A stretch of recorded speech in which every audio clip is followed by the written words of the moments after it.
Kau menjalani kejar-kejar semua tanpa berhenti. Percaya selalu pada diri sendiri. Oh, oh, gagal hal biasa, jangan berhenti. Kau akan tahu kemana bahagia membawamu. Kita bisa menari di atas pelangi. Kita bisa mendaki gunung yang tertinggi. Satu yang pasti, beranilah bermimpi. Dan kamu akan tahu nanti saat cita-cita kau genggam pasti. Tak usah dengar mereka yang berkata meragukan semua yang kamu bisa. Jatuh, coba lagi, jangan berhenti.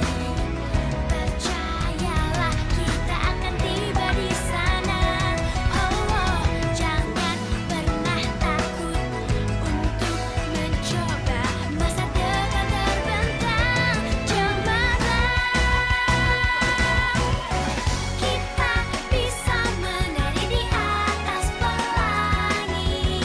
Kita bisa mendaki gunung yang tertinggi. Satu yang pasti, beranilah bermimpi. Dan kamu akan tahu nanti saat cita-cita kau genggam pasti. Kita bisa menari di atas pelangi. Kita bisa mendaki gunung yang tertinggi. Satu yang pasti, beranilah bermimpi. Dan kamu akan tahu nanti saat cita-cita kau genggam pasti. Kau genggam pasti. Saat ciptaan kau genggam pasti. Oh, oh. Bermimpi. Saat ciptaan kau genggam pasti. Oh,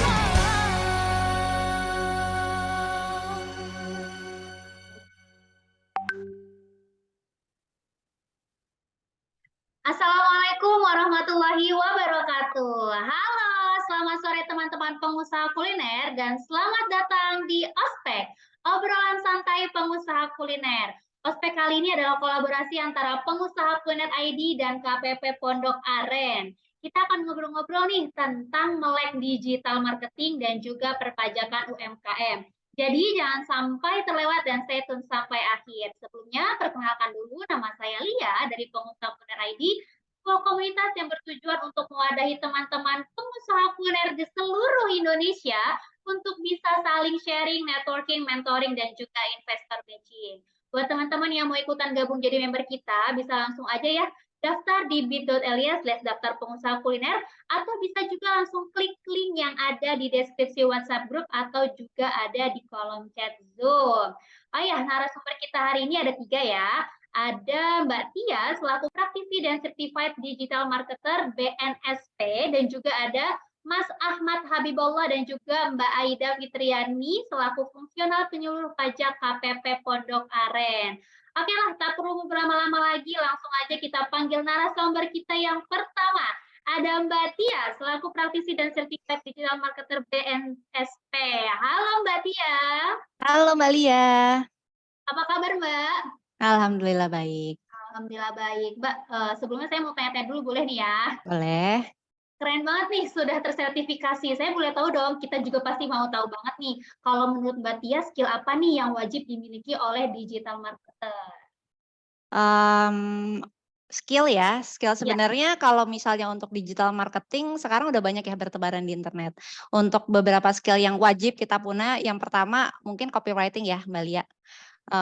Sekarang dimanapun kita bikin caption, kita nulis tulisan promosi di flyer, di poster, itu butuh skill copywriting. Kalau menurut saya itu salah satu skill yang wajib banget dimiliki sama pebisnis zaman sekarang.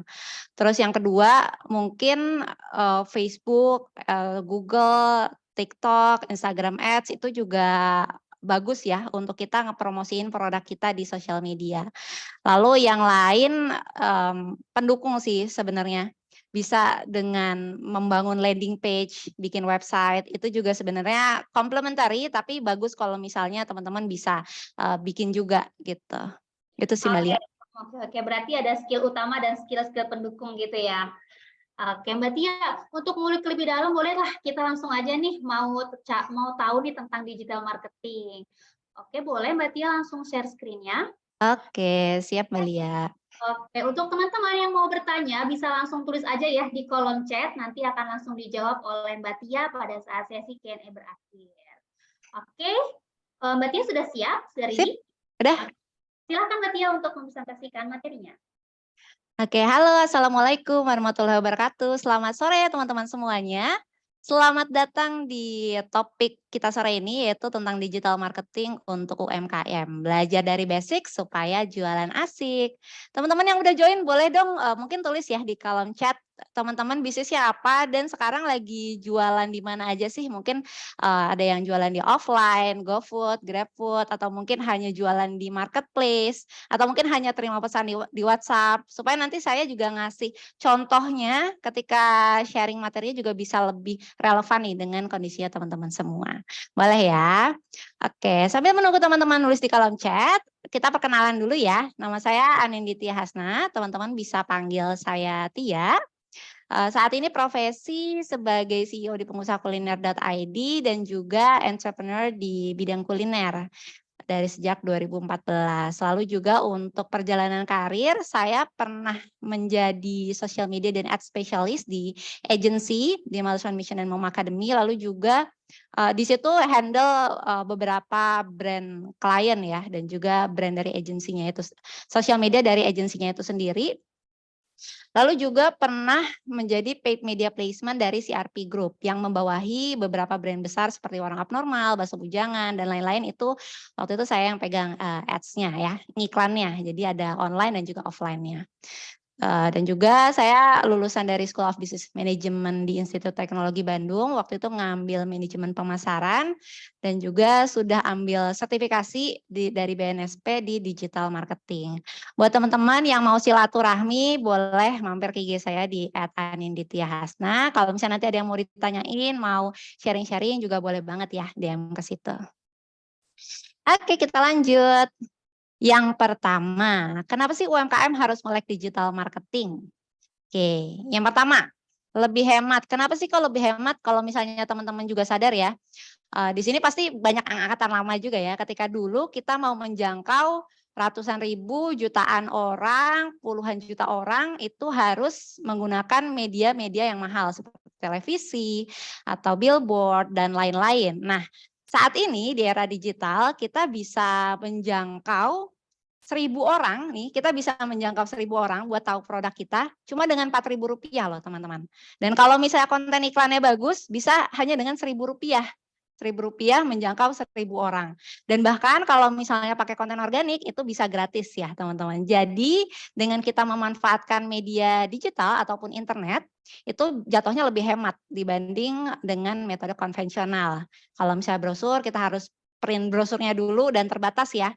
Kalau misalnya kita cuma print 100 ya udah cuma 100 yang bisa terjangkau oleh brosur kita. Lalu yang kedua, lebih terukur nih teman-teman. Maksudnya gimana? Kalau misalnya kita pakai billboard katakanlah, kita pakai koran, kita nggak bisa nge-track berapa orang sih yang tertarik dengan produk kita, berapa orang sih yang benar-benar melihat promosi kita. Sedangkan ketika kita menggunakan media digital ataupun internet, itu semuanya bisa diukur teman-teman. Karena mereka menyediakan itu ya, ada insight-nya. Bahkan media yang gratis pun seperti Instagram, Facebook, itu mereka juga menyediakan insight ya teman-teman. Kita bisa ngecek nih, oh di bulan ini ada 1.000 orang yang mengunjungi profil Instagram kita. Nah dari 1.000 orang itu ternyata ada 100 orang nih yang ngeklik link ke WhatsApp jadi conversionnya di 10%, katakanlah seperti itu. Jadi semuanya lebih terukur dan kita bisa lebih make sure nih, lebih firm ketika take decision di bisnis kita. Karena ketika kita ngomongin bisnis, ketika kita ngomongin strategi, itu semua harus based on data ya teman-teman. Jadi ketika ada datanya, kita bisa ngambil keputusan dengan lebih bijaksana. Lalu yang ketiga, ini fact ya teman-teman, dari data dari WR Sosial pada bulan Januari 2023, ada 212 juta pengguna internet di Indonesia. Katakanlah kita mau grab 1%-nya aja dari total pengguna internet di Indonesia ya. 1% dari 200 juta, berapa tuh? 2 juta orang yang bisa kita convert jadi pembeli kita. Ya itu gambaran kasarnya lah ya, saking banyaknya pengguna internet. Nah sayang banget nih kalau misalnya nggak kita ambil kesempatan itu. Oke, lanjut lagi nih. Sekarang tentang digital marketing. Kalau misalnya kita ngomongin digital marketing, apa sih Mbak Tia yang kita obrolin? Apakah tentang website aja? Ataukah tentang Facebook Ads saja? Nah, kalau kita ngomongin soal digital marketing, ini tidak lepas dari 3 hal ini ya teman-teman. Ada yang pertama, owned. Own ini adalah media atau channel yang kita miliki dan bisa kita kontrol nih, seperti website, sosial media, lalu juga akun WhatsApp kita, dan lain-lain. Lalu yang kedua ada paid nih teman-teman, yaitu adalah channel-channel yang berbayar. Yang kalau misalnya kita mau dipromosiin sama mereka, harus bayar nih. Gitu. Lalu yang ketiga ada earned. Earned itu adalah channel di mana kita bisa dapat promosi gratis. Kita dipromosikan secara organik lah gitu. Ini contoh-contohnya ada seperti review, testimoni, komen di Google Business, testimoni di Google Business, lalu juga komen di Instagram kita, Instagram Business ya, dan lain-lain. Jadi, nah ketika kita ngomongin soal digital marketing, maka itu adalah perpaduan dari 3 hal ini ya teman-teman. Nah mulainya dari mana nih Mbak Tia? Mulainya kita dari own dulu teman-teman. Kenapa? Karena kalau misalnya kita ibaratkan ya, kita asumsikan own ini seperti rumah kita. Jadi ini adalah rumah kita. Nah sebelum kita mau ngundang orang masuk ke dalam rumah kita, maka kita harus pastiin dulu ya rumah kita bersih, rapi, terawat, dan lain-lain. Baru setelah, nah ini kita berarti pastikan website, sosial media, dan apapun platform yang nanti kita pilih harus udah oke dulu nih. Baru setelah itu kita undang orang-orang untuk masuk ke rumah kita. Kita ngiklan, kita bayar promosi, kita bayar channel-channel yang bisa meningkatkan penjualan kita. Jadi ketika orang udah datang, mereka puas, mereka suka nih sama tampilan rumah kita, suka karena dikasih makanan gratis dan lain-lain. Nanti pada akhirnya mereka akan merekomendasikan ke orang-orang. Enak loh ke rumahnya Mbak Tia tuh bersih, wangi, dapat makanan gratis lagi. Nah datang aja besok ke sana gitu. Jadi ini nanti pada akhirnya akan menciptakan word of mouth atau review-review yang bersifat gratis ya teman-teman. Ini bentuknya bisa juga seperti review di blog, di YouTube, dan lain-lain. Oke, kita lanjut lagi. Nah, ketika kita ngomongin digital marketing, itu juga nggak lepas dari yang namanya marketing funnel. Apa sih marketing funnel itu? Marketing funnel itu adalah proses di mana customer dari yang sebelumnya nggak tahu produknya teman-teman nih, ada di sini, jadi sampai akhirnya ngerekomendasiin produknya teman-teman. Karena kan ketika kita mau beli sesuatu, biasanya kita nggak langsung take decision saat itu juga ya teman-teman. Ada yang bagus nih, ada yang kelihatannya enak nih. Tapi kan jarang banget ya kita langsung beli saat itu juga. Nah ini posisinya kita di sini nih, dari orang yang tadinya nggak tahu, gimana caranya supaya bisa jadi tahu, at least tahu nih, awareness ya, masuk ke fase awareness. Lalu setelah tahu, gimana caranya supaya mereka bisa consider nih, mempertimbangkan untuk membeli produk kita. Nah, setelah mereka mempertimbangkan untuk beli produk kita, gimana caranya supaya mereka convert dan akhirnya beli. Nah, setelah mereka beli, udah beli nih, gimana caranya supaya mereka loyal sama kita. Karena kita nggak mau ya orang cuma beli sekali, habis itu udah nggak beli-beli lagi. Jadi gimana caranya supaya mereka repurchase dan jadi pelanggan loyal, dan sampai pada akhirnya mereka merekomendasikan produk kita ke orang lain. Jadi masuk ke fase advokasi. Nah nanti ini gambaran besarnya ya untuk marketing funnel. Selanjutnya, nah ini masih berhubungan sama marketing funnel tadi ya. Jadi setelah itu kita bisa rumuskan nih teman-teman customer journey-nya dari pembelinya teman-teman itu seperti apa sih? Nah ini kita ngomongin yang online aja ya. Kalau yang offline kan ada lagi. Journey-nya orang kalau offline ngelihat pelang nama tokonya, terus oh bangunannya menarik, oh ada spanduk promo, oh terus akhirnya memutuskan mampir, misal kayak gitu ya. Sekarang kita ngomongin soal yang online. Oke, journey yang pertama. Katakanlah kita ngobrolin soal, coba saya cek dulu, oh ada jempol ronde nih. Oke, kita ngomongin soal misal nama brandnya adalah jempol ronde ya, punya Mbak Gita. Gimana sih orang pertama kali menemukan tentang jempol ronde? Oh mereka tahu, biasanya orang pertama kali tahu dari lihat iklan atau lihat review di sosmed. Karena orang nggak mungkin tahu kalau nggak kita kasih tahu ya, seperti itu. Lihat iklan atau review di sosmed, lalu setelah itu mereka visit akun jempol ronde tersebut, visit akun penjualnya, terus dilihat-lihat nih, oh jualan apa sih, oh menarik gak sih produknya, oh cocok gak sih sama aku, sesuai nggak sih sama yang aku cari, seperti itu. Nah kalau misalnya udah lihat-lihat, oh sepertinya menarik nih, lokasinya juga deket, baru akhirnya mereka misal mutusin untuk klik tombol GoFood atau GrabFood untuk pesan. Nah pas di GoFood dan GrabFood juga ada journey-nya lagi kan, mereka lihat-lihat dulu harganya cocok atau enggak, fotonya menarik atau enggak, reviewnya bagus atau enggak, ratingnya oke atau enggak, dan lain-lain. Baru setelah itu masuk ke fase bayar, kalau udah oke mereka bayar, dan setelah mereka cobain produknya, lalu terakhir adalah ngasih rekomendasi dan juga repurchase. Nah, teman-teman penting banget untuk memetakan seperti ini ya. Jadi customer journey-nya seperti apa nih? Dari awal customer tahu tentang produk kita sampai akhirnya mereka merekomendasikan. Nanti customer journey ini akan kita masukkan, kita kawinkan dengan marketing funnel yang tadi nih. Jadi dibagi ke fase-fase ya teman-teman. Tadi ada fase awareness, ada consideration, conversion, loyalty, sama advocacy. Oke, kita masuk-masuk ini. Yang pertama dia tahu brand kita dari mana. Lihat iklan atau review di sosmed, sama mungkin satu lagi channelnya adalah kalau online cari rekomendasi di Google. Misal katakanlah martabak ya, misal martabak. Rekomendasi martabak terenak di Tangerang. Kadang-kadang teman-teman suka gitu nggak sih, kayak nyari di Google martabak terdekat paling enak gitu. Nah, mungkin itu ya, ini asumsi dari saya untuk dari awareness ini mungkin ada dua channel ya. Satu lihat iklan atau review di sosmed, lalu yang kedua adalah cari rekomendasi di Google. Nah, setelah itu oke, kita masuk ke sini ya. Nah, kalau kita udah tahu, orang tahu brand kita dari sini, berarti kita bisa improve nih. Oh, gimana ya supaya orang banyak yang lihat iklan kita atau banyak yang review kita di sosmed? Oh, kita pakai Facebook, Instagram, TikTok Ads deh biar menjangkau lebih banyak orang. Oh, kita pakai endorsement deh biar makin banyak orang yang tahu dan trusted produk kita, terbukti enak. Oh, karena banyak orang juga yang ternyata nyari di Google, jadi kita harus pastiin nih masuk page one Google dan Google bisnis kita udah rapi, udah bagus, reviewnya bagus-bagus, fotonya juga menarik dan lain-lain. Nah ini yang terakhir, ini yang menarik ya buat dipakai juga di zaman sekarang, yaitu bikin gimmick yang berpotensi viral.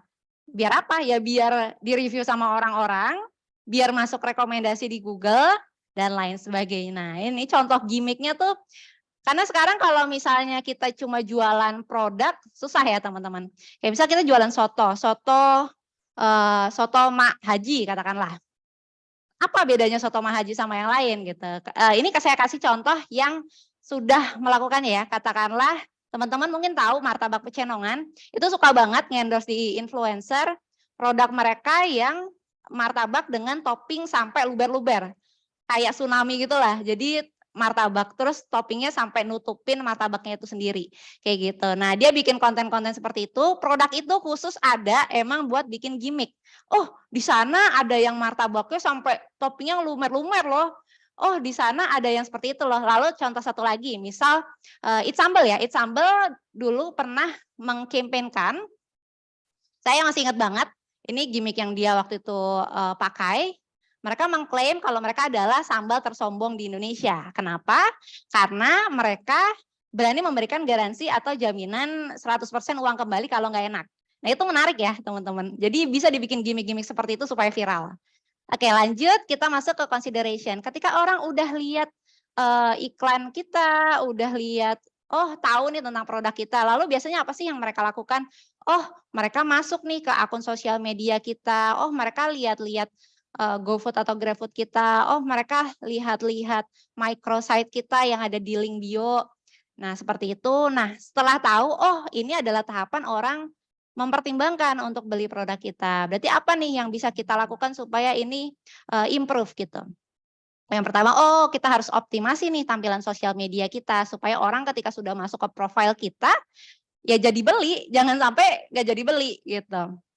Lalu juga optimasi tampilan toko online, katakanlah kalau jualan di Tokopedia berarti harus teroptimasi, lalu kalau ke GoFood, GrabFood berarti harus teroptimasi juga. Kalau ke WhatsApp berarti harus WhatsApp bisnis, logonya display picture-nya harus logo yang sesuai, bukan akun pribadi ya, dan lain-lain. Lalu selanjutnya kalau sudah masuk ke pertimbangan, gimana nih caranya supaya masuk ke conversion? Nah, biasanya journey-nya adalah mereka lihat-lihat menu di GoFood, GrabFood, lalu kalau sudah sesuai mereka akan beli, pesan dan bayar di GoFood atau GrabFood. Ini nanti bisa ada beberapa ya teman-teman konversinya, mungkin ada juga yang dari website atau mungkin juga ada yang dari Tokopedia dan lain-lain. Ini kita kasih contoh satu. Berarti gimana nih supaya nilai konversinya naik? Oh, bisa kita dengan berikan limited offering, cuman ada diskon di hari itu aja. Jadi kalau misalnya nggak diambil, ya angus gitu. Katakanlah ya, ini contoh aja teman-teman. Atau kalau misalnya di WhatsApp bisa kita mainkan juga copywriting-nya ya teman-teman. Seperti itu. Oke, lanjut lagi. Nah, setelah mereka beli pesan di GoFood atau GrabFood, gimana nih caranya supaya mereka beli lagi? Seperti yang tadi saya bilang, nggak mungkin dong kita cuma pengen mereka cuma beli satu kali. Kita pengen mereka beli lagi gitu. Ketika mereka mau martabak, ya udah belinya ke kita lagi.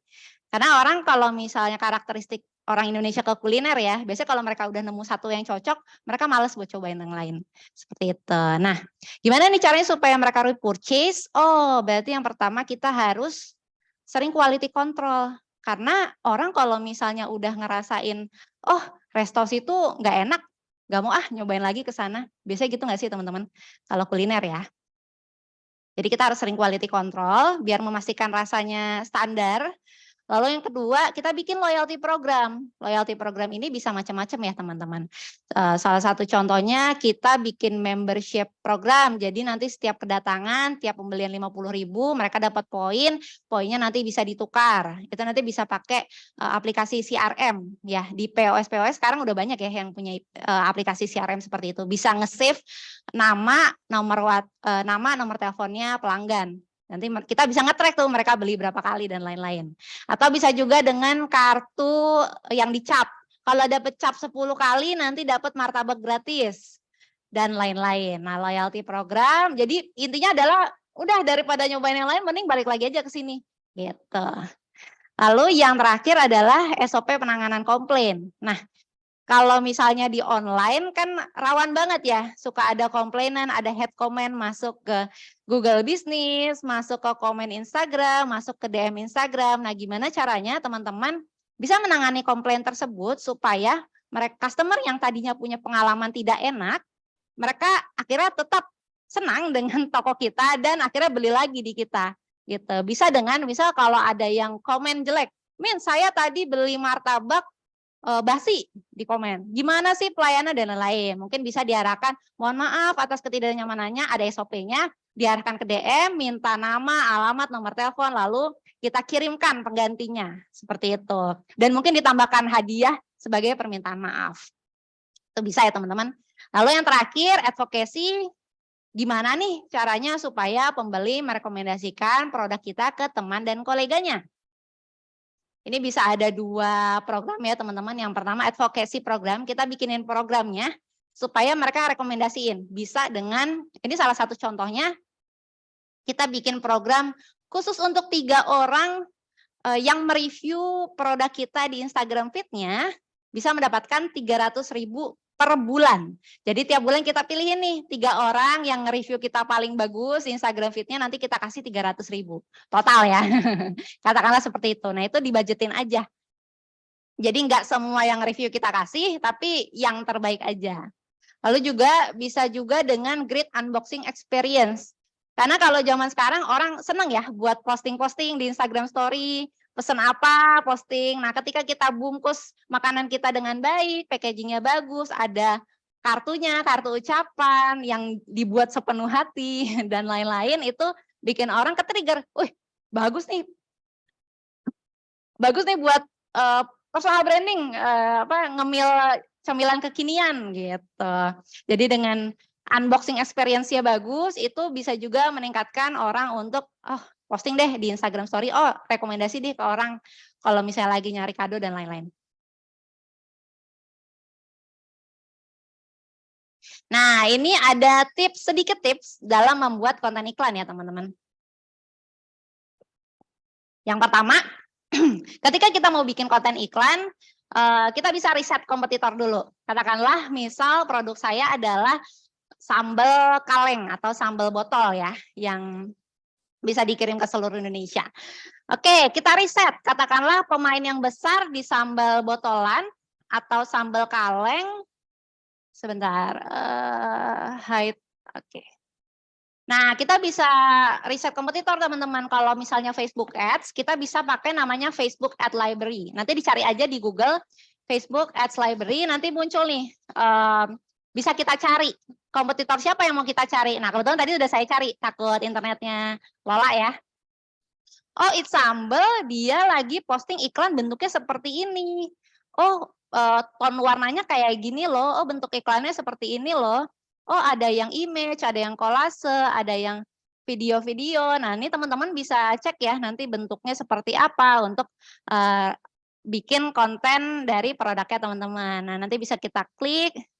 Oh, bentuk fotonya seperti ini loh. Sebentar.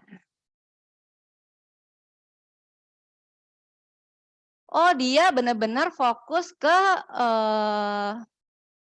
makanannya loh, benar-benar tajam, terus dibuat dengan niat, tone-nya warm dan lain-lain. Oh, ternyata nggak cuma foto lagi diam, foto lagi action, lagi nyendokin, itu juga bikin menggugah selera.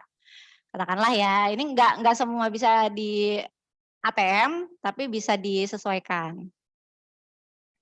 Nah, nanti bisa kita lihat juga nih, oh iklannya ngeklik, dia link kemana sih? Oh, dia ngeklik linknya ke landing page. Dia ada landing page, mini landing page lah ya. Yang intinya adalah isinya ini ada tombol-tombol pesan. Bisa pesan ke WhatsApp, bisa order via Shopee, bisa pesan ke Tokopedia.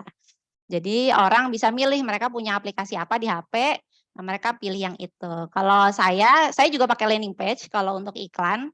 Tapi biasanya saya tambahin nih, kalau misalnya order via Shopee dapat diskon berapa persen, kalau order via GrabFood berapa persen, kalau order via apa diskonnya berapa persen, atau mungkin gratis ongkir atau promo apa yang lagi ada di situ. Seperti itu. Oke, kita lanjut ya. Setelah riset kompetitor, nah teman-teman bisa juga, ini sebenarnya ada 2 metode. Yang pertama bisa pakai ATM, amati tiru modifikasi iklannya kompetitor, atau yang kedua bisa juga dengan gali masalah dan dream buyer yang bisa kita selesaikan dengan produk kita. Nah, kalau kuliner kadang orang suka bingung ya, aduh ini makananku cuman bakso doang, berarti ya udah paling cuma bisa ngenyangin doang. Tapi kan ada juga problem-problem yang orang kadang temuin nih di bakso. Kayak misal, saya ngomongnya martabak aja ya, yang udah sering bikin iklannya. Kalau martabak itu orang kegelisahannya adalah takut gendut gitu, misal ya, atau takut toppingnya bikin giung, coklatnya kemanisan, bikin enek gitu. Terus ada juga yang takut nggak bersih. Nah, itu bisa kita jawab di konten-konten iklan kita. Bisa berangkatnya dari problem, bisa juga dari dream, keinginannya customer apa sih? Kayak misal yang It's Sambal ya, jaminan uang kembali. Itu dreamnya seluruh pelanggan Indonesia. Oke, lanjut. Kita harus pastikan untuk mobile first juga ya teman-teman. Jadi karena sekarang orang rata-rata kalau lihat iklan dari mobile. Jadi pastikan untuk mobile friendly. Kalau foto usahakan ukurannya yang 4:5, yang agak vertikal ya. Jadi kalau bisa agak vertikal, jangan yang horizontal maupun yang 1:1. Lalu pastikan tadi gambarnya tajam. lalu saturasinya yang warm, jadi yang modenya anget-anget gitu warnanya. Contohnya kayak yang It's Sambal tadi. Lalu yang selanjutnya adalah kalau misalnya mau bikin video, ukurannya yang panjang sekalian, jangan yang horizontal teman-teman. Jadi yang vertikal, durasinya jangan lama-lama dan jangan terlalu cepat juga. 15 detik it's okay ya. Jadi 15 sampai 45 detik. Karena kalau kelamaan orang males juga nontonnya. Itu. Dan pastikan ada hooknya nih di 3 detik pertama supaya orang ketika nge-scroll ada stop. Jadi mau stop gitu, mau ngecek ini video tentang apa sih? Mau lihat postingan kita sampai selesai. Nah, ini sedikit tambahan dari saya. Ada istilah namanya Zero Moment of Truth atau ZMOT ya. Bacanya ZMOT atau ZMOT? Oke, Zero Moment of Truth ini adalah perilaku belanja konsumen yang mengambil keputusan untuk membeli tanpa melihat produk secara langsung. Jadi eranya sekarang itu seperti itu ya teman-teman. Jadi konsumen kadang nggak tahu produknya kayak apa ya, kayak kita di GrabFood, GoFood aja lah ya, ngeliat produknya belum pernah lihat langsung, belum pernah nyobain, tapi ya udah pesan. Nah, sebagai gantinya biasanya mereka ngelakuin riset kecil-kecilan nih dengan membandingkan review dan ulasan produk dari konsumen lainnya sebagai rujukan. Saya sering nih kalau misalnya orang tua saya datang ya dari luar kota, cari rekomendasi rumah makan keluarga terbaik di Tangerang gitu. Jadi pastikan teman-teman juga ingat ya terkait konsep ini dalam merumuskan strategi marketing. Oke, sekian dari saya. Terima kasih buat teman-teman yang mau bertanya, nanti bisa juga langsung tulis di kolom chat ya. Saya kembalikan ke Mbak Lia. Oke Mbak Tia, wah menarik banget nih ya materinya terkait marketing. Jadi intinya kita nggak bisa ya, kalau misalkan punya produk, orang langsung mau beli produk kita. Gitu ya, ada step-stepnya ya. Betul. Oke Mbak, mungkin nanti untuk pertanyaan kita akan ada di sesi Q&A ya. Ya. Jadi kita langsung aja nih mau panggilkan pemateri kita yang kedua dan ketiga dari KPP Pondok Aren. Langsung saja ada Mbak Aida dan Mas Ahmad sebagai asisten penyuluh pajak terampil KPP Pondok Aren. Halo Mbak Aida dan Mas Habib. Halo Mbak Lia. Oke, apa kabar? Alhamdulillah. Alhamdulillah kabar baik Mbak. Oke, alhamdulillah baik ya. Oke nih, kita kan tadi udah sama-sama melek digital. Nah, sekarang kita juga harus bisa melek tentang perpajakan dong ya, pastinya ya. Oke, betul. boleh kita langsung saja ya, Mbak Aida dipersilakan untuk present materinya. Oke, sebelumnya dipersilakan buat Mas Habib untuk share materi. Oke, sudah terlihat. Oke, dipersilakan Mbak Aida. Oke, baik. Thank you ya Mbak Lia atas kesempatannya dan teman-teman semua wajib pajak peserta UMKM ya di seluruh panitia juga yang sudah menyediakan kita untuk sama-sama sharing di sisi aspek perpajakan bisnis FNB ya, tentang mekanisme pendaftaran NPWP-nya, kewajiban pemotongan, pelaporan, hingga pembayaran pajak bisnis FNB bagi UMKM. Nah, nanti di sini saya nggak sendiri, saya bersama rekan saya, Mas Habib, nanti akan dibagi untuk paparan materinya, kita bagi dua. Kalau misal memang saya nanti di bagian pertama mengenai mungkin mekanisme pendaftaran NPWP-nya bagaimana, lalu kewajiban pemotongan, sampai nanti ada tambahan sedikit mengenai validasi NIK atau pemadanan NIK menjadi nomor NPWP. Boleh di next, Mas Habib?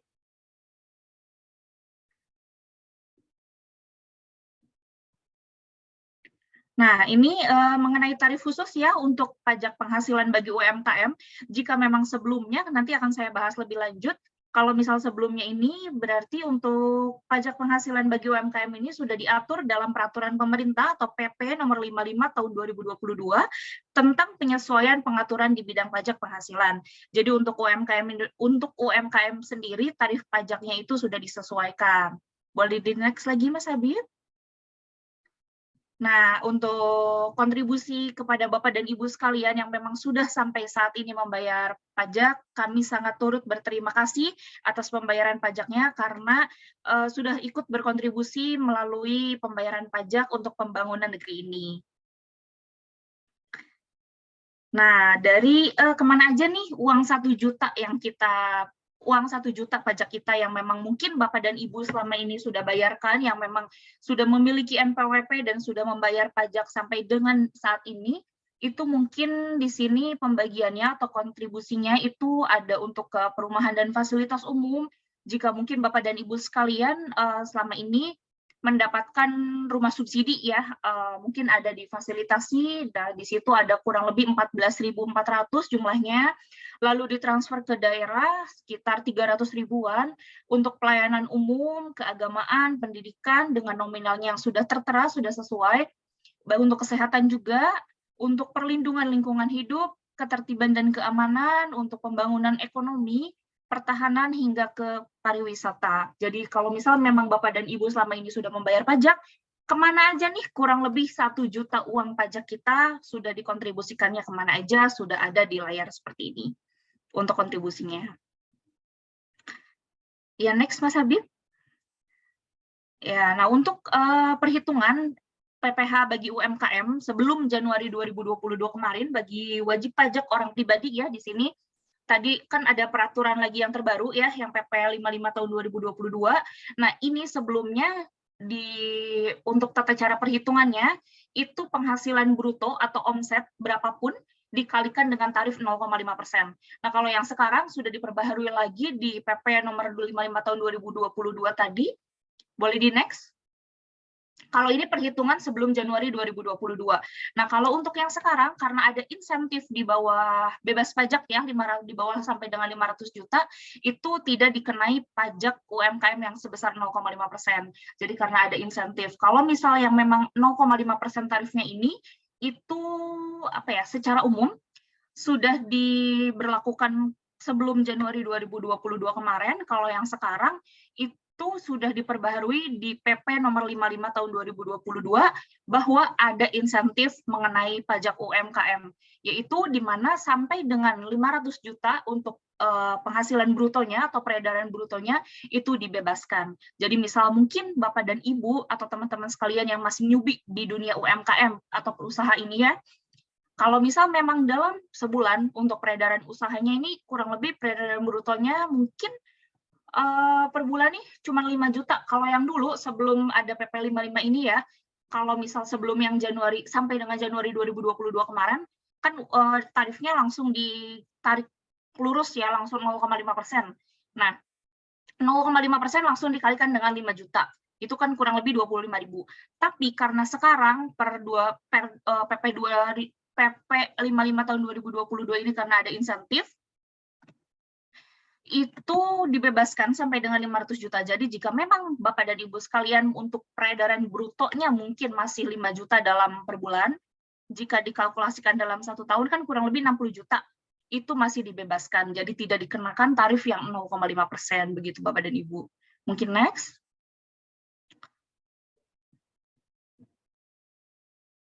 Nah, ini kenapa diberikan untuk UMKM ya? Karena ya, mengapa diberikan UMKM ini, kenapa dibebaskan ya, ada insentif dan segala macam, karena UMKM ini sebagai tulang punggung perekonomian. Nah, UMKM juga mendominasi perekonomian di Indonesia, kurang lebih hampir 98% usaha di Indonesia ini, di negeri ini itu didominasi oleh UMKM, baik dari jumlah unit, tenaga kerja, hingga produk domestik brutonya. Nah, untuk resiliensinya, khusus usaha mikro dan kecil, ketika usaha besar mulai melambat, nah usaha kecil ini yang cukup stabil, jadi untuk menutup kurang lebihnya seperti itu. Nah, ini peredarannya juga, mungkin bisa dilanjut lagi Mas Habib. Nah, jika tadi mengenai tarif yang kurang dari 500 juta, terus UMKM itu sebagai penopang kita ya, karena jumlahnya juga mendominasi. Nah, sekarang jika memang Bapak dan Ibu sekalian yang memang, oh saya pelaku usaha UMKM nih, cuman kita belum tahu untuk biar ikutan bayar atau berkontribusi pembayaran pajak itu seperti apa. Nah, ini kita mulai banget dari langkah awal, yaitu adalah pendaftaran NPWP. Nah, sekarang untuk pendaftaran NPWP ini sebagai yang paling dasar, itu Bapak dan Ibu bisa mengakses secara online dari mana saja. Jadi nggak perlu kayak seperti dulu ya, Bapak dan Ibu sekalian, datang ke kantor pajak untuk melakukan pendaftaran NPWP. Nah, kalau yang sekarang bisa dilakukan secara online. Nah, secara online-nya itu seperti apa? Bapak dan Ibu sekalian bisa mengakses langsung di web pajak kita, yaitu di erek.pajak.go.id. Nanti langkah pertama, Bapak dan Ibu sekalian melakukan aktivasi, lalu login, pengisian data, mengklik pernyataan, hingga kirim permohonan sampai dengan nanti nomor NPWP itu dikirimkan ke email masing-masing atau email terdaftar. Seperti itu. Jadi nggak perlu ribet membawa berkas lagi untuk melakukan pendaftaran NPWP. Jadi sekarang Bapak dan Ibu mungkin bisa lagi posisinya lagi di luar negeri, lagi di mana, itu bisa mendaftarkan NPWP di mana saja. Nah, untuk tata caranya kurang lebih seperti ini. Yang ada pengisian data ya, nanti mungkin data yang diisi apa aja, ada di bagian sebelah kanan. Ada di sebelah kanan, yang pertama pengisian kategori, mungkin kategori itu sebagai orang pribadi, lalu ada diisi juga identitas, penghasilan, alamat domisili, alamat KTP, alamat usaha, ini yang harus diisi data-datanya, kurang lebih seperti ini, hingga ke persyaratan, pernyataan, dan PP23 itu yang tadi merupakan tarif 0,5% itu. Boleh di next lagi, Mas? Nah, ini yang tadi dibahas, pemberitahuan mengikuti tarif umum atau PP23 yang memilih mekanisme perpajakan dan mengirimkan data yang telah diisi. Nah, ini untuk pemberitahuan mengikuti tarif umum atau PP23, silahkan disesuaikan dengan Bapak dan Ibu untuk memilih mana mau yang mengikuti tarif umum atau yang PP23. Untuk selanjutnya nanti akan dibahas oleh Mas Habib, rekan saya. Di sini saya hanya menjelaskan secara sepintas saja. Nah, ini untuk terakhirnya ya, ketika Bapak dan Ibu sekalian tadi sudah melakukan pendaftaran NPWP mulai dari pengisian data dan segala macam, hingga mengklik pernyataan, Bapak dan Ibu ini sekarang sudah bisa langsung NPWP masuk ke email. Nah, jadi Bapak dan Ibu sekalian, kalau misalnya memang mau dicetak kartunya bisa, nanti kartu dikirimkan ke alamat terdaftar, kalau misalnya memang mau menggunakan nomor yang ada masuk ke email pun itu tidak masalah. Jadi sampai sejauh ini Bapak dan Ibu sudah langsung memiliki nomor NPWP dengan tata cara seperti tadi. Kalau misal memang mau lebih lanjut untuk mungkin di sini kurang jelas atau seperti apa, bisa diklik di YouTube atau lainnya ya. Untuk tata cara pembuatan atau pendaftaran NPWP itu sudah banyak dibahas. Silahkan, next Mas. Nah, ini tadi yang saya tadi bahas, penggunaan NIK sebagai NPWP sesuai dengan PMK 112 tahun 2022. Nah, ini pelaksanaan amanat Undang-Undang HPP yang mengatur bahwa nomor pokok wajib pajak atau NPWP orang pribadi yang merupakan penduduk Indonesia menggunakan NIK. Nah, sekarang akan digalakan untuk diubah karena nomor NPWP ini pada akhirnya nanti per Januari 2024 besok itu akan dihapuskan. Jadi bagi Bapak dan Ibu sekalian yang memang sudah memiliki NPWP, itu silahkan melakukan pemadanan validasi NIK menjadi nomor validasi NIK menjadi nomor NPWP. Nah, ini tujuan kebijakan kenapa nomor NPWP itu dirubah menjadi NIK. Ada beberapa tujuannya, yaitu yang pertama untuk memberikan keadilan dan kepastian hukum dalam penggunaan NPWP sehubungan dengan ketentuan penggunaan NIK sebagai NPWP bagi wajib pajak orang pribadi. Nah, untuk yang kedua, untuk memberikan kesetaraan serta mewujudkan administrasi perpajakan yang efektif dan efisien. Jadi nggak banyak lagi nomor yang Bapak Ibu nanti disimpan lagi karena nomor NPWP beda, nomor NIK beda. Nah, sekarang menjadi satu kesatuan. Lalu yang terakhir untuk mendukung kebijakan satu data di Indonesia, itu seperti yang tadi saya bahas, yang tadi saya beritahukan, agar tidak ada lagi banyak nomor di kita ya.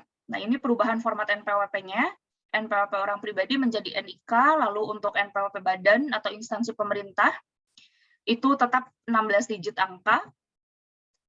Lalu untuk NPWP cabang, itu menjadi nomor identitas tempat kegiatan usaha. Lanjut. Nah, ini format NPWP itu format NPWP yang baru menjadi 16 digit ya, menjadi nomor NIK itu sejak kapan? Sudah berlaku sejak 14 Juli 2022 kemarin. Nah, ketentuan NPWP baru ini, NPWP lama itu masih bisa digunakan sampai dengan 31 Desember 2023 nanti. Dan nanti per 1 Januari 2024 yang sudah saya beritahu tadi di awal, jika nomor NPWP ini seluruhnya akan diganti menjadi format baru, format nomor NIK atau 16 digit nomor NIK. Silahkan, lanjut lagi. Nah, ini untuk tata cara validasinya ya. Yang pertama, jika memang Bapak dan Ibu sebelumnya sudah memiliki nomor NPWP, silahkan untuk login ke akun DJP Online Pajak Bapak dan Ibu sekalian, dengan catatan Bapak dan Ibu sekalian harus sudah memiliki nomor EVIN, agar karena kita tata cara untuk validasinya itu dilakukan secara online. Nah, ini tata caranya ada di sini, bisa dilihat di layar ya Bapak dan Ibu sekalian. Kita nanti login menggunakan NPWP dan password akun DJP Online jika memang sudah memiliki EVIN ya. Lalu nanti kita klik ke menu profile. Nah, di bagian pilih data profile itu nanti diisikan NIK sesuai dengan di eKTP. Nah, tekan validasi, maka akan lanjut dengan menekan ubah profil sampai melengkapi dengan kolom data lainnya agar menjadi valid. Dan nanti kalau misalnya memang sudah valid data nomor KTP-nya atau data nomor NIK, Bapak dan Ibu sekalian bisa login di akun DJP Online-nya itu menggunakan nomor KTP saja. Jadi sudah tidak perlu menggunakan nomor NPWP yang 15 digit. Lanjut lagi, Mas. Nah, ini untuk kewajiban pajak UMKM itu akan dibahas oleh rekan saya, Mas Habib. Saya sudah cukup sampai yang tadi di validasi NIK ya, pemadanan. Untuk selanjutnya saya serahkan ke Mas Habib. Oke, baik. Terima kasih, Mbak Ida. Ini langsung lanjut saja ya, Mbak Ida. Oke, sebelumnya saya juga sampaikan terima kasih kepada Bapak Ibu seluruh wajib pajak yang sudah hadir pada acara pada sore ini. Terima kasih atas kehadirannya dan kontribusi pajak Bapak Ibu sampai dengan saat ini.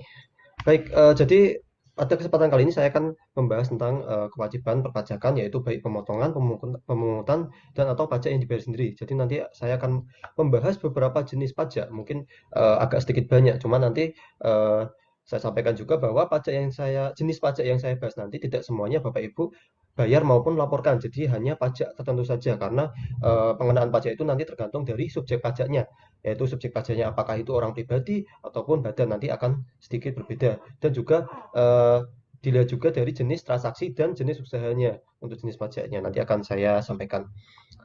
Oke, yang pertama sebagai pemotong ya. Jadi UMKM ini di perpajakan itu punya beberapa peran, yaitu yang pertama sebagai pemotong pajak, kemudian sebagai pihak yang dipotong pajak. Jadi Bapak Ibu bisa berperan sebagai pemotong pajak atas penghasilan orang lain. Nah, misal Bapak Ibu membayar jasa kepada orang lain, itu Bapak Ibu ada kewajiban memotong. Kemudian ada juga ketika Bapak Ibu mendapat penghasilan dari orang lain, atau penghasilan misal Bapak Ibu dapat proyek dari instansi pemerintah kemudian dipotong. Nah, itu Bapak Ibu sebagai sebagai pihak yang dipotong. Kemudian ada juga pajak yang dibayar sendiri atas penghasilan yang tidak dipotong oleh pihak lain, maka Bapak Ibu wajib membayar sendiri atas pajaknya. Nah, yang pertama pajak apa yang Bapak Ibu wajib potong, yaitu PPh pasal 21. Nah, tapi jadi apabila Bapak Ibu memiliki karyawan, nah jadi ini berlaku untuk usahawan, baik itu orang pribadi maupun badan yang memiliki karyawan. Nah, memiliki karyawan, kemudian dilihat dulu nih penghasilannya. Tapi jadi tidak semua karyawan dipotong pajak, tapi dilihat dulu penghasilannya. Apakah penghasilannya itu di atas PTKP? Nah, nanti akan saya tampilkan PTKP itu berapa dan seperti apa. Nah, jadi dilihat dulu karyawannya, apakah karyawannya penghasilannya di atas PTKP. Jika penghasilannya di atas PTKP, maka Bapak Ibu sebagai pemberi kerja itu wajib memotong pajak PPh pasal 21 atas karyawan orang pribadi. Nah, atas pajak yang sudah dipotong wajib dibayar maksimal tanggal 10 bulan berikutnya dan dilaporkan tanggal 20 bulan berikutnya. Nah, ini batasan atau PTKP pegawai yang wajib dipotong. Jadi ada tergantung ya, jadi TK tuh tidak kawin atau yang masih lajang, kemudian K itu yang sudah menikah. Nah, jadi ini batasnya berbeda ya Bapak Ibu antara yang sudah menikah dan belum menikah. Nah, nanti dilihat status dari karyawannya. Apabila statusnya, nanti dilihat dulu statusnya sesuai dengan tabel ini. Nah, kemudian apabila penghasilannya sudah di atas PTKP atau sudah di atas nominal yang ada di tabel ini, maka wajib dipotong pajak PPh pasal 21. Tetapi jika penghasilannya masih di bawah PTKP ini, maka belum ada kewajiban pemotongan pajak dan Bapak Ibu tidak perlu melaporkan seperti itu. Oke, ini terkait pasal 21. Nah, kemudian pasal 23. Nah, pasal 23 ini tidak semua wajib motong ya. Ini yang wajib motong itu, nah ini ada beberapa, salah satunya yaitu badan berbentuk PT atau CV. Nah, apabila NPWP Bapak Ibu berbentuk PT dan CV, maka wajib memotong PPh pasal 23 atas apa saja. Nah, ini ada dua jenis tarif, tarifnya pasal 15% dan 2%. Nah, ini transaksinya juga berbeda ya. 2% itu biasanya sih atas sewa, selain tanah bangunan, kemudian dan atas jasa yang 2%. Jadi ini transaksi yang sering terjadi ini transaksi terkait dengan sewa, kemudian jasa. Nah, ini jasa ini apabila yang dipotong itu juga berbentuk badan CV atau PT. Nah, apabila Bapak Ibu NPP-nya PT CV, kemudian ada lawan transaksi juga PT CV, maka Bapak Ibu apabila memakai jasa mereka atau nyewa barang mereka, maka Bapak Ibu wajib memotong pajak sebesar 2%, seperti itu. Nah, untuk orang pribadi gimana? Nah, orang pribadi kecuali yang ditunjuk itu tidak ada kewajiban untuk memotong PPh pasal 23.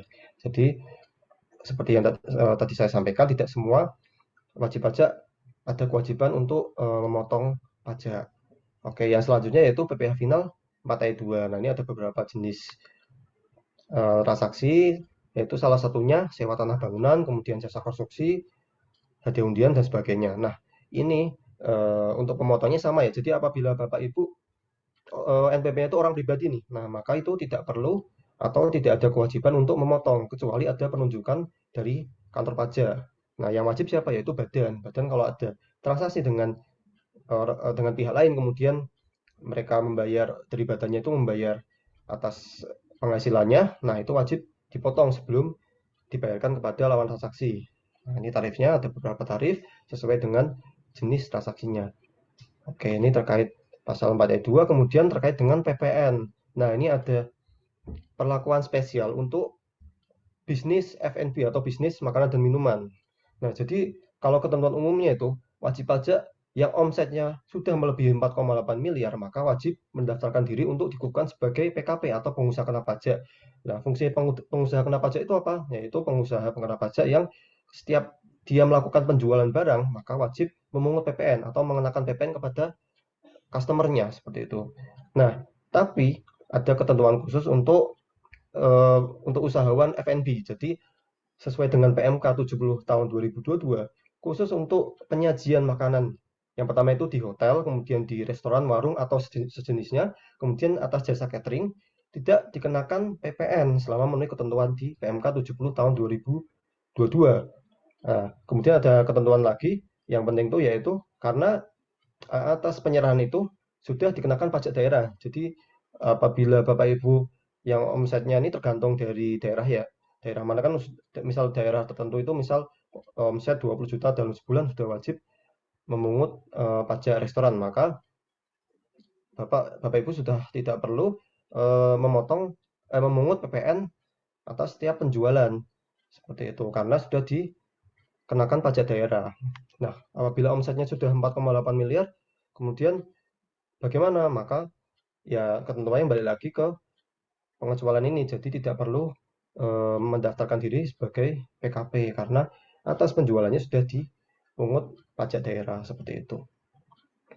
Nah, kemudian selanjutnya adalah pajak yang dipotong bagi UMKM. Jadi penghasilan UMKM itu kan bisa dipotong juga oleh pihak lain. Nah, jenis pajaknya apa saja? Nah, ini saya bahas dari PPh pasal 22 dulu nih. Nah, ini khusus bagi Bapak Ibu yang bertransaksi dengan instansi pemerintah atau BUMN. Nah, kan biasanya kalau Bapak Ibu merhatikan tuh mungkin yang pernah ya dipotong PPh pasal 22 sebesar 1,5%. Nah, itu memang ketentuan apabila bertransaksi dengan instansi pemerintah itu harus dipotong PPh pasal 22. Nah, atas pajak yang sudah dipotong tadi itu bisa dikreditkan di SPT tahunan. Nah, kemudian yang kedua PPh pasal 23. Nah, ini biasanya yang dikenakan itu atas jasa catering. Nah, tadi kan kalau yang pertama itu misal pesanan ya, pesanan kan berarti kan bukan catering yang harus membawa alat makan, membawa peralatan ke tempat pemesan ya. Nah, kalau yang pasal 23 ini jasa catering yang harus membawa alat cateringnya ke tempat pemesan. Nah, itu dikenakan PPh pasal 23.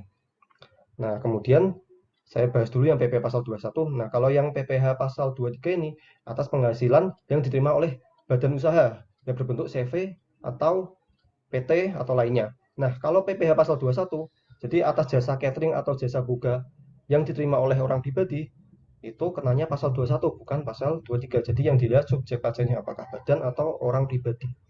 Nah, tadi kalau tarifnya pasal 22 kan 1,5%. Nah, pasal 23 ini 2%. Kalau PPh 21 itu 5%. Cuma 5%-nya tidak langsung dikalikan penghasilannya, jadi penghasilannya dipotong 50% dulu, baru dikalikan 5%. Jadi lebih kecil dari 5%. Nah, kemudian ada PPh final. Nah, PPh final ini atas yang pertama sewa tanah bangunan dan PPh 0,5% UMKM jika transaksi dengan pemotong. Jadi atas misal Bapak Ibu memiliki lahan tanah bangunan kemudian menyewakan kepada pihak lain, maka pihak lainnya tersebut bisa memotong PPh final sebesar kalau tanah bangunan 10%. Nah, kemudian PPh 0,5% juga bisa dipotong oleh pihak lain kalau Bapak Ibu memiliki surat keterangan UMKM, surat keterangan bahwa penghasilan Bapak Ibu dipotong penghasilan sebesar 0,5%. Nah, itu apabila Bapak Ibu memiliki surat keterangan tersebut, maka Bapak Ibu bisa tidak dipotong PPh pasal 21, 22 maupun 23 yang tadi saya sebutkan. Kalau yang 21, 22, 23 kan lebih besar nih. Nah, apabila Bapak Ibu memiliki surat keterangan PPh 0,5% UMKM, maka yang dipotong bukan sebesar 1,5%, 2%, tapi sebesar 0,5%. Selama Bapak Ibu ketika transaksi itu menyerahkan surat keterangan tersebut. Nah, itu tidak terbatas kepada siapapun. Jadi bisa juga misal ke instansi pemerintah dikasih surat tadi yang surat keterangan itu, maka dipotongnya 0,5%. Seperti itu. Nah, ini terkait yang PPh yang dipotong dari penghasilan Bapak Ibu. Nah, kemudian yang selanjutnya PPh yang dibayar sendiri. Nah, PPh yang dibayar sendiri ini ada dua jenis, PPh pasal 25 dan PPh final 0,5% yang tadi itu.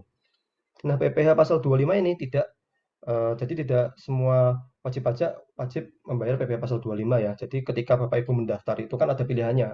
Apakah menggunakan PPh final 0,5% atau ketentuan umum. Nah, ketentuan umum itu yang PPh pasal 25 ini. Nah, kalau Bapak Ibu memilih ketentuan PPh final 0,5%, maka yang Bapak Ibu bayar cukup yang PPh final 0,5%. Gitu. Jadi bukan dua-duanya tapi sesuai pilihan Bapak Ibu. Nah, ini PPh 0,5% ini seperti yang tadi dijelaskan oleh Mbak Ida ya. Jadi apabila omset Bapak Ibu dalam setahun belum melebihi 500 juta, kumulatif ya. Jadi ini sifatnya kumulatif. Jadi Bapak Ibu harus nyatet penghasilannya dari bulan Januari sampai nanti bulan Desember. Nah, ketika berjalan itu Bapak Ibu harus lihat ketika misal bulan Juni nih. Bulan Juni itu masih 500 juta. Kemudian bulan Juli penghasilan Bapak Ibu sudah melewati 500 juta. Maka PPh yang dikenakan 0,5% itu bukan dikalikan yang 500 juta tadi udah lewat, bukan, tapi yang sisanya. Jadi bagian yang 500 juta itu nggak kena pajak. Misal bulan Juli itu omset Bapak Ibu 100 juta. Nah, yang dikenakan 0,5% itu 100 juta tersebut dikali 0,5% dan seterusnya karena Bapak Ibu sudah melewati omset 500 juta, maka setelah melewati itu dikenakan sampai akhir tahun. Nanti tahun depan gimana? Seperti itu juga tahun depan harus dihitung omsetnya selama tahun berjalan sampai bulan apa nanti melewati 500 jutanya baru Bapak Ibu membayar PPh final 0,5%. Kalau dalam setahun masih di bawah 500 juta bagaimana? Ya berarti Bapak Ibu tidak perlu membayar pajak 0,5% UMKM seperti itu. Jadi ini emang insentif dari pemerintah untuk menggenjot perekonomian di Indonesia. Nah, ini ketentuannya ya. Jadi untuk orang pribadi berlaku 7 tahun sejak Bapak Ibu terdaftar atau sejak tahun 2018, mana yang terakhir dilihat dulu. Nah, untuk orang pribadi berlaku 7 tahun. Kalau untuk badan usaha berbeda ya, PT 3 tahun, CV, firma dan sebagainya 4 tahun. Setelah itu bagaimana? Nanti akan dikenakan ketentuan umum PPh pasal yang 25 tadi itu. Seperti itu. Nah, ini yang tadi itu. Jadi ketentuan untuk pembayaran 0,5% ini bisa disetor sendiri maupun dipotong oleh pihak lain yang seperti tadi saya sampaikan. Oke, selanjutnya, nah ini untuk pajak restoran ini sekilas ya, karena ini bukan wewenang dari KPP, tapi ini wewenang pemerintah daerah, atau kalau di Tangsel itu Bapenda mungkin ya. Nah, pajak restoran kalau di Tangsel itu batasnya 15 juta. Kalau udah omsetnya dalam 1 bulan melebihi 15 juta, maka wajib untuk mendaftar dan melaporkan menggunakan SPTPD atau Surat Pemberitahuan Pajak Daerah. Untuk di Tangsel sendiri tarifnya sebesar 10% ya. Nah, untuk daerah lain nanti menyesuaikan daerahnya. Seperti itu. Nah, untuk ini karena bukan wewenang kami, jadi saya tidak bisa menjelaskan secara lebih detail.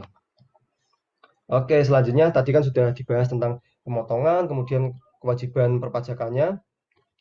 Nah, selanjutnya yaitu pelaporan. Nah, ini pelaporannya bagaimana sih untuk SPT tahunan UMKM ini? Nah, ini saya jelaskan secara ini aja ya, secara singkat.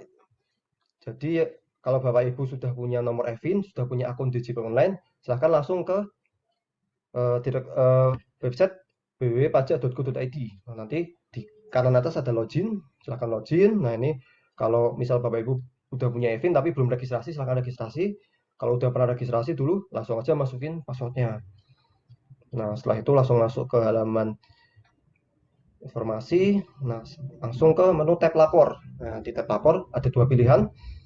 Yang e-form, tapi ini yang versi lama udah nggak ada. Sekarang pilihannya e-form sama e-filing.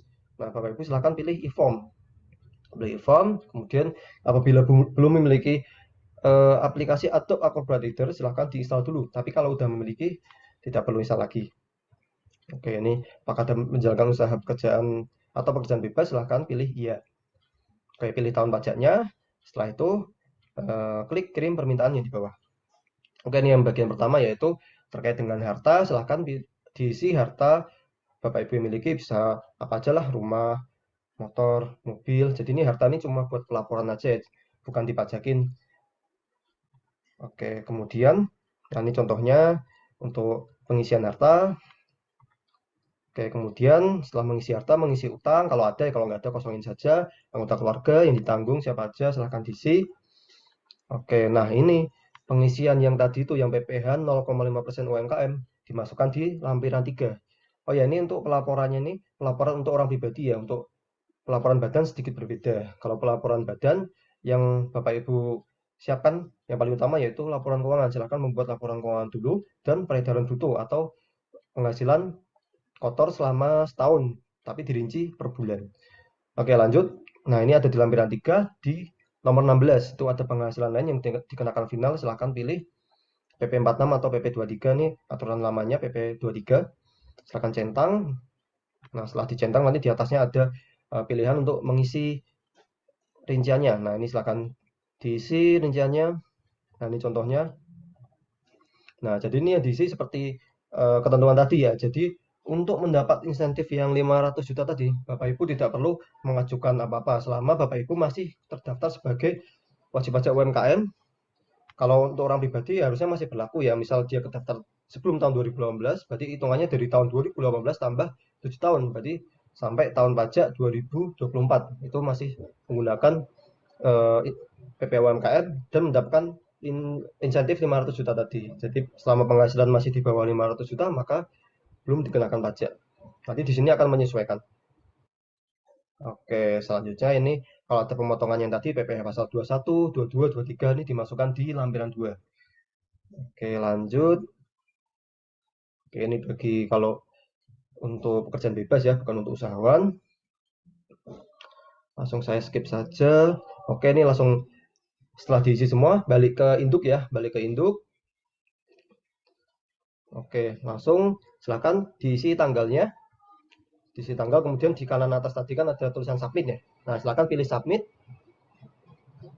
Pilih submit. Nah, nanti ada unggahan lampiran. Lampiran ini isinya apa? Yaitu isinya peredaran bruto atau omset Bapak Ibu selama setahun. Nah, untuk membuktikan omset Bapak Ibu misal masih di bawah 500 juta, maka silahkan buat buat rincian peredaran bruto, kemudian diupload di sini. Seperti itu. Setelah diupload ini, nah ini contohnya ya rincian peredaran bruto yang diupload ya. Nanti silakan dibikin seperti ini, kemudian ditandatangan, kemudian diupload di menu yang ini. Oke, setelah diupload, nanti Bapak Ibu silahkan masukkan kode verifikasi yang dikirim ke email. Nah, itu setelah Bapak Ibu tadi pertama kali itu download file PDF e-form ini, maka langsung ada kode verifikasi. Kode verifikasinya silahkan di bagian kode verifikasi, kemudian submit. Oke, silahkan pilih allow atau oke. Oke, nanti akan ada notifikasi submit SPT berhasil. Oke, nah langsung masuk ke arsip ada. Nah, ini yang masuk ke email nanti bukti pelaporan Bapak Ibu bahwa Bapak Ibu sudah melaporkan SPT tahunan. Oke, kami ingatkan juga untuk pelaporan SPT tahunan bagi Bapak Ibu yang wajib lapor yaitu batasnya 31 Maret tahun 2023. Jadi masih ada waktu sekitar 1 bulan. Nah, kami harap Bapak Ibu dapat melaporkan SPT tepat waktu ya, Bapak Ibu. Oke, terima kasih. Sekian dari saya. Pajak Kuat Indonesia Maju. Wassalamualaikum warahmatullahi wabarakatuh. Saya kembalikan kepada MC Mbak Lia. Waalaikumsalam warahmatullahi wabarakatuh. Wah, menarik banget ya, banyak banget nih. Pemaparannya lengkap sudah nih dari Mbak Aida dan juga Mas Habib. Oke, ini sudah banyak yang tanya juga nih tentang pajak-pajak. Oke, langsung saja nih ya, nanti bisa bebas dari Mas Habib atau Mbak Aida yang mau jawab.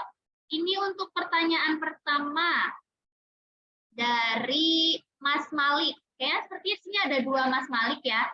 Mas Malik yang pertama di sini, apakah ada syarat untuk mendapatkan insentif pajak 0% omset di bawah 500 juta?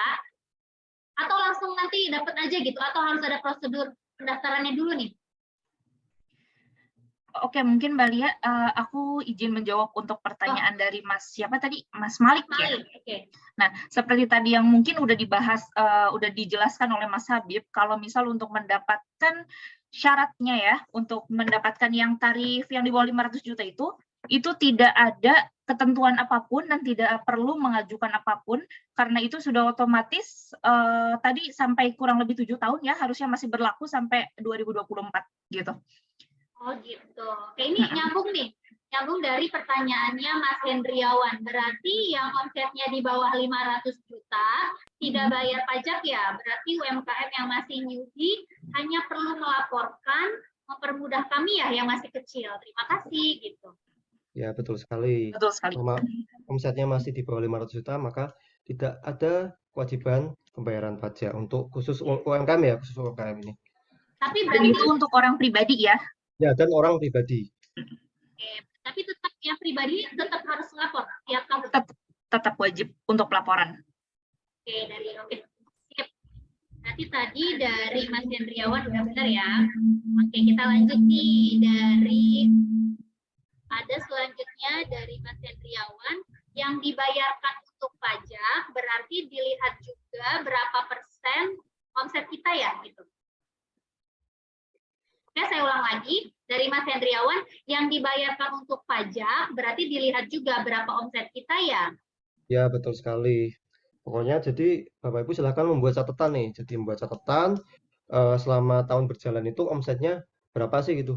Jadi begitu melewati 500 juta, nah itu baru timbul kewajiban untuk pembayaran pajak. Tapi kalau selama masih di bawah 500 juta, omsetnya ya ini kotor ya, itu masih belum ada kewajiban. Jadi ya emang yang dilihat omsetnya seperti itu. Dan sifatnya self assessment. Jadi wajib pajak atau Bapak Ibu itu menghitung sendiri bukan dari kita. Seperti itu. Oke, berarti harus didata nih ya setiap bulannya sampai totalnya kalau setahun udah lebih. Masa kalau misalkan 502 juta, contohnya kayak gitu. Kalau 502 juta berarti ketika bulan mendapatkan 2 juta tersebut, maka 2 jutanya dikenakan pajak 0,5%. Dikali aja tuh 0,5% kali 2 juta berapa. Dan yang Mbak Lia ini kan karena tadi ya sudah dijelaskan self assessment, jadi Bapak dan Ibu itu terserah, kan kita juga tidak tahu apa-apa ya, untuk merekap hasil omsetnya dalam per bulan itu karena kejujuran Bapak dan Ibu sekalian gitu. Iya, berarti harus jujur-jujuran di sini kelihatan ya. Betul. Oke, ini selanjutnya lagi nih dari Mas Malik. Ada pertanyaan, kalau pihak pembeli motong PPh 23 bagaimana? Padahal omsetnya masih kurang dari 500 juta. Si pihak pembeli kekeh nggak mau kalau nggak dipotong PPh-nya. PPh 23 berarti ini Mas Malik nih bentuk usahanya PT atau CV ya. Nah, Iya. kalau bentuk usahanya PT atau CV itu, jadi untuk yang tadi kita sampaikan tuh khusus untuk orang pribadi ya, yang insentif 500 juta itu. Kalau untuk PT CV belum ada insentif sih untuk sampai dengan saat ini. Nah, kemudian kalau tadi kan dipotong PPh pasal 23. Nah, itu harusnya kan kalau Bapak Ibu masih dikenakan PPh yang UMKM tadi yang 0,5%, itu kan Bapak Ibu memiliki surat keterangan. Nah, surat keterangan bisa didapat dari mana? Ada di menu DJP online yang tadi saya jelaskan itu kan ada menu pajak.go.id, kemudian login, nanti ada menu di situ, nanti ada di bagian layanan tuh Bapak Ibu bisa download di situ untuk suratnya. Download di situ suratnya, surat keterangannya itu kemudian diberikan kepada pembeli atau lawan transaksi. Nah, ketika lawan transaksi sudah mendapat surat itu, maka mereka motongnya harusnya bukan yang pasal 23 sebesar 2%, tapi 0,5%. Seperti itu, lebih kecil jadi. Saja ya. Oke, ini tadi kan karena pemaparannya banyak, terus ada nih chat dari Mbak Uma Yunita. Masya Allah, nambah banget nih ilmu sore hari ini. Semoga berkah dunia akhirat ilmunya untuk seluruh penyelenggara. Oke, alhamdulillah, amin ya. Makasih. Semoga Dapur Riri. Oh, berarti Mbak Uma punya bisnis namanya Dapur Riri, sukses dan benar langkahnya, amin. Oke, makasih ya Mbak Uma. Oke nih, selanjutnya ada pertanyaan dari Ajeng Andi. Dari Kak Ajeng Andi izin bertanya, jika NPWP masih atas nama pribadi tapi status karyawan tapi lagi Sudah berhenti. Sudah berhenti. Kemudian sekarang berubah jadi UKM karena ada usaha, itu gimana? Nah, untuk Ibu Ajeng Andi ya. Ya. Ajeng Andi.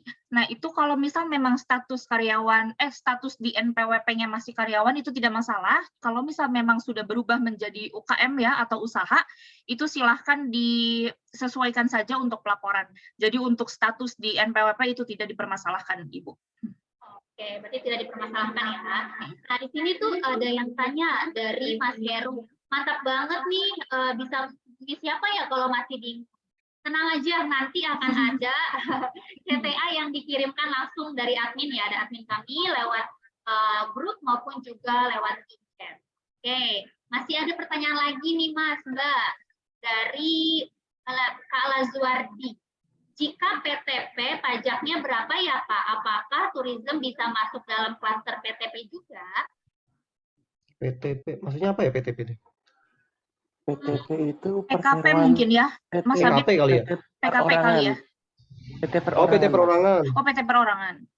Ya, PT perorangan ini termasuk, tapi ini tidak dikenakan yang ini ya, yang omset batasan Di bawah omset 500 juta.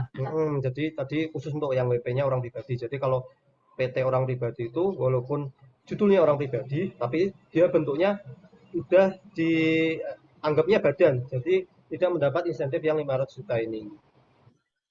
Oh, soalnya kan kalau di Jawa Tengah itu boleh dijelaskan lagi suaranya? Perorangan. Ya, kalau di Jawa Tengah itu trennya kan PTP semua ya Mas, UMKM-nya. Itu terus nanti pelaporan pajaknya gimana ya Mas ya? Oke, untuk PT orang pribadi itu pelaporannya seperti badan. Jadi tadi Mas Lazuardi ya. Jadi silakan Mas Lazuardi membuat laporan keuangan seperti perusahaan. Laporan keuangan isinya neraca dan laba rugi. Jadi dasar pelaporannya nanti pakai itu. Untuk formnya nanti menggunakan, jadi kalau tadi kan yang saya jelaskan form 1770 ya untuk orang pribadi. Nah, kalau untuk PT orang pribadi yang bentuknya PT tadi itu menggunakan form 1771 seperti badan. Jadi pelakuannya sama kayak badan. Seperti itu, Mas. Berarti PT perseorangan kan di UMKM Jawa Tengah itu semuanya kan pakai tren PT perseorangan itu, Mas. Terus berarti nanti pajaknya lebih tinggi daripada UMKM normal ya, Mas ya? Yang 0,5% tadi atau gimana? Bentar nih, suaranya saya agak kecil. Berarti dikenakannya ke apakah sama yang UMKM 0,5% gitu ya, Mas? Mas, boleh lebih jelas lagi suaranya? Halo. Iya, ini lagi sekali lagi. Boleh diulangi lagi? Oke, saya ulang kembali. Kalau di Jawa Tengah, itu tren UMKM-nya kan menggunakan PT perseorangan, Mas. Ya. Nah, kalau PT perseorangan itu untuk apa namanya pajaknya berarti beda dengan yang UMKM normal 0,5% itu tadi. Oke, untuk tarifnya sih sebenarnya sama 0,5% dari omset, tapi tetap wajib bikin laporan keuangan. Jadi tarifnya sama nih 0,5%, cuma bedanya kalau PT perseorangan karena bentuknya udah badan ya. Jadi tidak mendapat insentif yang 500 juta tadi. Jadi insentif yang 500 juta tadi itu khusus untuk yang bentuknya orang pribadi. Seperti itu. Oh, berarti kalau begitu untuk UMKM lebih menguntungkan yang UMKM pajak pribadi daripada PT perseorangan tadi ya, Mas ya? Maaf gimana tadi yang kalimat terakhir? Berarti kalau untuk UMKM lebih baik pakai NPWP UMKM aja Oh. daripada PT perseorangan gitu maksudnya dengan. Ya kalau dilihat dari itunya ya, dilihat dari keringanan pajaknya, ya emang lebih baik menggunakan NPWP orang pribadi karena yang kita berikan insentif itu subjek pajak orang pribadi seperti itu. Oh gitu, iya siap. Terima kasih ya Mas jawabannya. Ya. Oke, berarti sudah jelas ya. Oke, Mas, Mbak ada selanjutnya nih dari Mas Malik. Berarti untuk PT Badan tidak berlaku ya? Saya bermitra dengan PLN, mereka memotong langsung tanpa konfirmasi. Gimana tuh Mas, Mbak? Ya betul, kalau badan yang omset 500 juta tidak berlaku. Nah, kemudian untuk pemotongannya itu kan bisa jadi potong yang 0,5% ataupun yang 2% PPh pasal 23. Nah, silakan dicek PT-nya ini kedaftarnya kapan nih. Terus kemudian nih PT-nya PT perorangan bukan. Kalau PT perorangan terhitung tadi kan batasnya 4 tahun ya.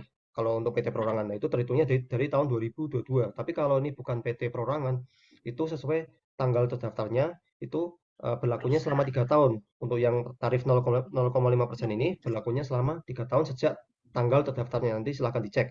Nah, kemudian kalau misal dari PLN ini langsung motong langsung.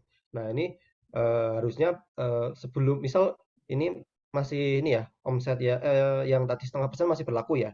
Nah, ini silakan Mas atau Bapak Malik nih silakan download suratnya ada di DJP online kalau emang masih berlaku ya. Kemudian ketika mau transaksi, sebelum transaksi silakan dikasih suratnya, surat keterangan tadi yang untuk pajak 0,5% silakan diberikan kepada lawan transaksi. Nah, ketika mereka mendapat surat tersebut, maka mereka memotongnya bukan yang PPh pasal 232%, tapi motongnya 0,5%.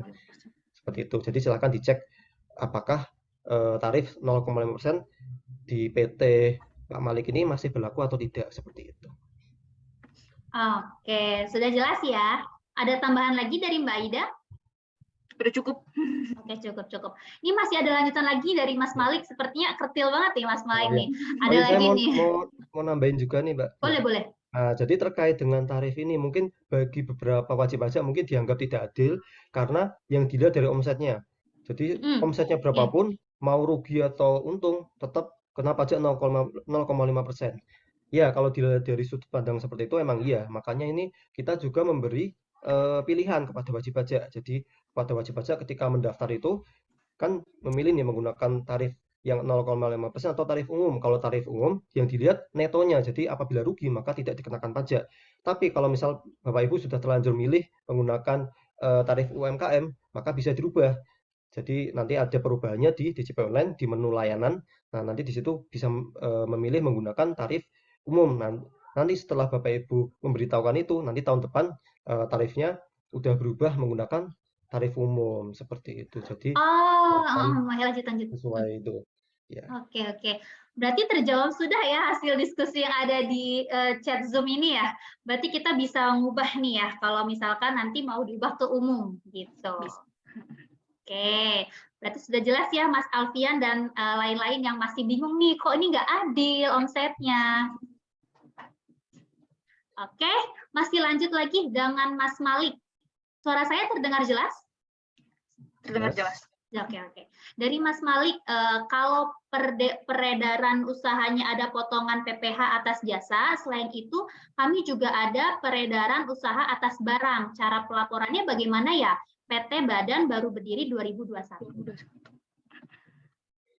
Oke, kalau ini berarti Kalau tempat beroperasinya masih sama sih untuk barang dan ini ada dua ya berarti emang barang dan jasa ya. Ini digabung sih berarti omsetnya. Karena omsetnya yang kita lihat lokasinya, jadi lokasi usahanya.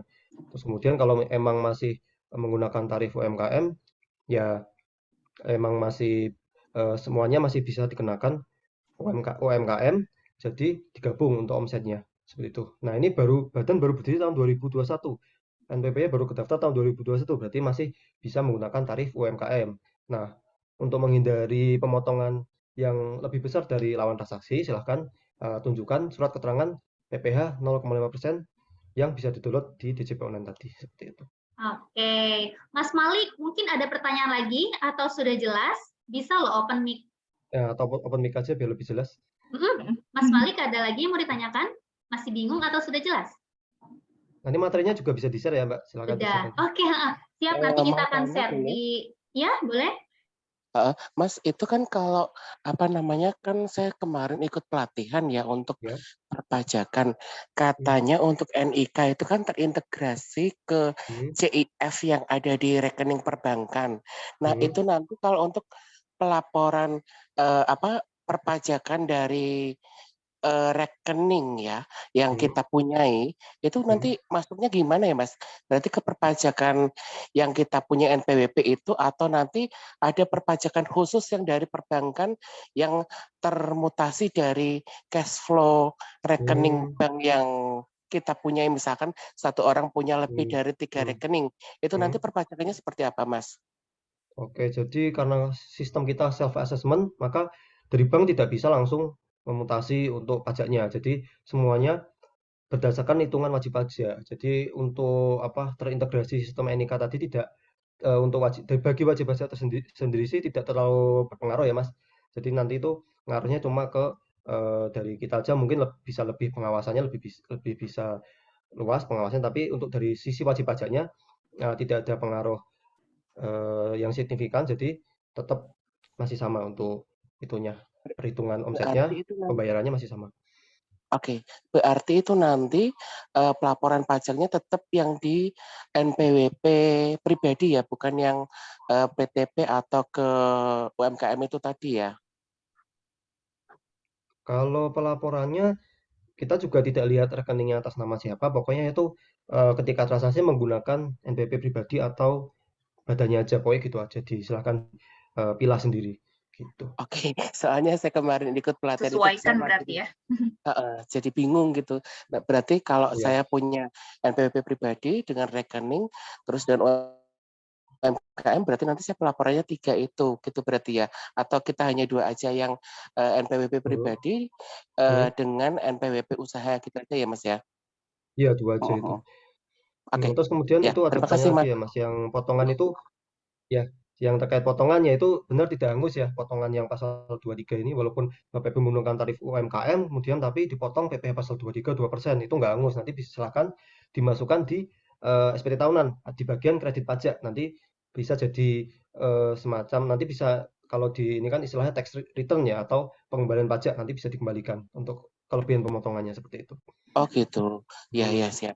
Soalnya kan ada beberapa teman itu kan rekeningnya menggemuk ya sampai triliunan. Nah itu kemarin yang jadi persoalan di kalangan dunia usaha kan beliau-beliaunya yang rekeningnya very gemuk sekali sehingga bingung untuk laporan itu, takutnya nanti tiba-tiba ada sidak diciduk semua pengusaha masuk penjara semua gara-gara tidak memahami pelaporan pajak itu.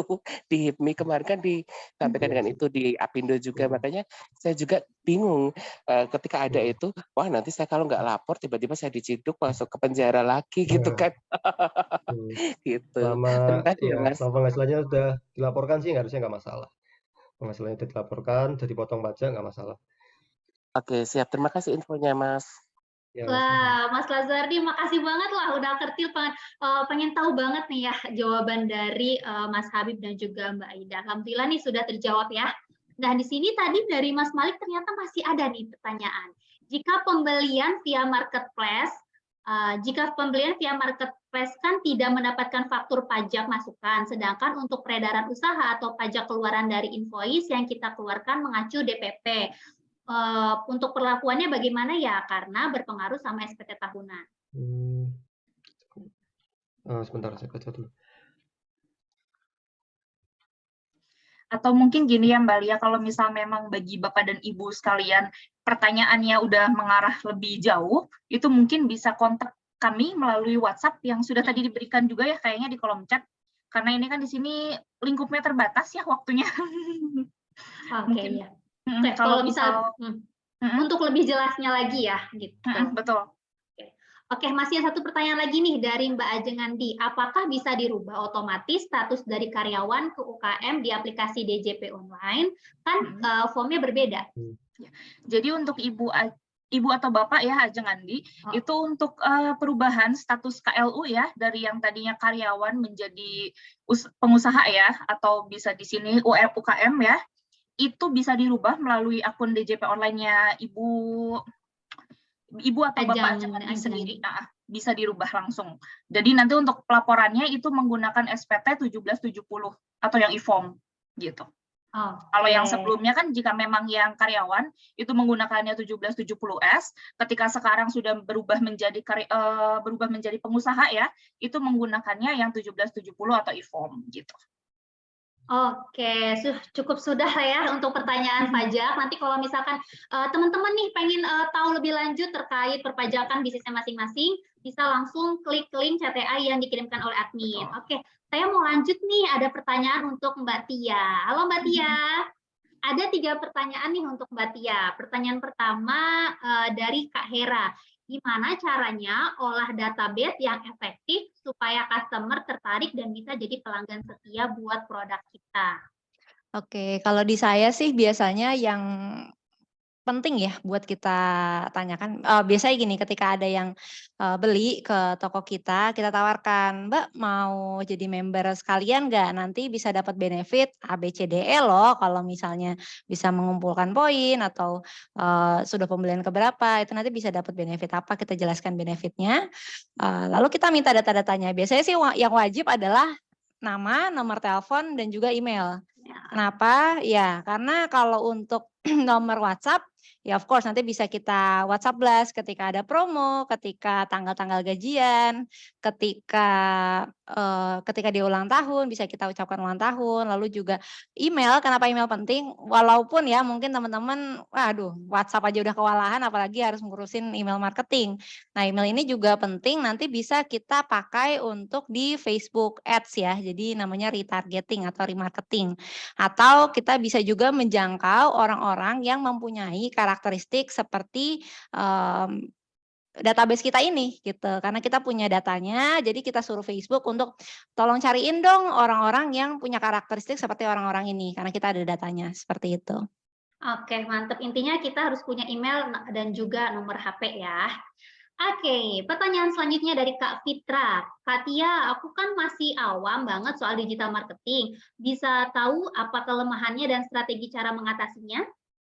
Oke, kelemahannya digital marketing, paling kalau untuk yang organik kita butuh waktu, tenaga, dan maksudnya kita harus dedikasi ya. Kalau misalnya kita memang tidak punya waktu, tidak punya waktu lah ya untuk fokus ke situ, maka ya harus rekrut orang tambahan untuk fokus ke situ, untuk bikin konten, untuk ngurusin sosial media kita, untuk jadi admin. Kalau kita memang tidak punya waktu, kalau kita yang ngurusin sendiri ya itu tadi ya, takes time, takes a lot of effort, kita harus belajar lagi. Dan kalau untuk yang bukan organik, paid ya, yang berbayar itu untuk di awal-awal pasti boncos gitu. Pasti ada kemungkinan besar boncos. Maksudnya adalah kemungkinan besar ya karena kita baru awal, kita baru nyoba-nyoba, trial and error, jadi nggak bisa langsung dapetin cuan yang seharusnya gitu. Cuma nanti seiring dengan berjalannya waktu, kita udah makin pinter, biasanya akan oke sih seperti itu. Jadi ya strateginya emang harus mau belajar dan investasi, ya kalau nggak ke waktu, ke uang, ke tenaga. Oke, jadi intinya mah kita harus telaten gitu ya Mbak ya? Ya. Oke, masih ada satu pertanyaan lagi dari Kak Kania. Kak Tia, ada saran untuk bisnis yang baru buka nggak? Harus promosiin baiknya dimulai dari apa? Karena aku masih baru banget nih terjun di dunia kuliner dan belum paham ternyata penting ya harus promosiin di sosmed. Iya, penting. Kenapa? Karena kita ketika baru buka ya, ketika bisnis baru buka, orang kalau misalnya baru buka gimana sih caranya supaya mereka yang penting cobain dulu. Kalau karakteristik kuliner kan gitu ya. Orang nggak tahu kalau resto kamu tuh enak, resto kamu tuh bersih, resto kamu tuh murah, kalau mereka nggak pernah datang atau nggak pernah ada orang yang merekomendasikan atau nggak pernah ada orang yang nge-review. Jadi fokus utama ketika kita ngebuka bisnis baru, terutama restoran ya, kita harus ya genjot marketingnya besar-besaran dengan investasi uang juga ya kalau bisa. Karena purpose kita ya satu, kita harus pokoknya sebanyak mungkin lah orang datang nyobain, yang penting nyobain dulu dengan ngadain promo buy one get one, dengan ngadain promo 1000 piring gratis bayar pakai doa, dengan promo-promo yang menarik ya gitu, yang bikin orang penasaran pengen coba, yang bisa bikin viral, sehingga akhirnya nih banyak yang nyobain. Nah ketika orang udah banyak yang nyobain, akan lebih mudah untuk nge-convert mereka jadi pelanggan yang loyal, seperti itu. Oke, mantap lah, lengkap ya jawaban dari Mbak Tia. Oke, usai sudah ospek kita hari ini. Makasih banget nih buat Mbak Tia, Mbak Aida, juga Mas Habib sudah meluangkan waktunya mengikuti ospek kita sore hari ini. Namun sebelum closing kita boleh lah ya foto bareng-bareng dulu. Oke, teman-teman boleh siap-siap buat rapihkan rambut ataupun kerudung dan buka kameranya. Oke, dan sebelum closing saya juga mau infoin nih teman-teman, kalau misalkan dari Pengusaha Kuliner ID kita akan mengadakan ilmu kemitraan offline. Oke, ini kita mengadakan ilmu kemitraan offline lagi. Rencananya kita akan diadakan di bulan Maret di minggu ketiga. Gitu. Nah ini adalah salah satu e-flyer kelas kemitraan 4.0 yang online, namun kita akan adakan di offline-nya, gitu ya. Di mana acaranya? Insya Allah kita akan mengadakannya di Jakarta. Jadi kalau buat teman-teman mau ikut nih ilmunya lebih dalam terkait kemitraan, bisa banget pantengin Instagram Pengusaha Kuliner ID. Oke, teman-teman sudah siap? Sudah dibuka semua kameranya? Oke, ada Mas Dino, Mas Khairul, Mbak Erni, oke, Ibu Uma yang tadi ya ngechat, Pak Arif, oke, sip. Semuanya boleh ya, kita kasih jempol ataupun apapun itu. Dalam hitungan ketiga nanti akan di screenshot oleh admin. Admin sudah siap? Oke, yuk. 1, 2, 3. Oke, sekali lagi. 1, 2, 3. Oke, sudah. Terima kasih untuk Mbak Tia sekali lagi, Mbak Aida, Mas Habib, dan teman-teman semua yang sudah join di ospek kita hari ini. Sampai ketemu di ospek selanjutnya. See you next time. Wassalamualaikum warahmatullahi wabarakatuh. Waalaikumsalam warahmatullahi wabarakatuh. Terima kasih Mbak Lia. Iya, sama-sama Mbak.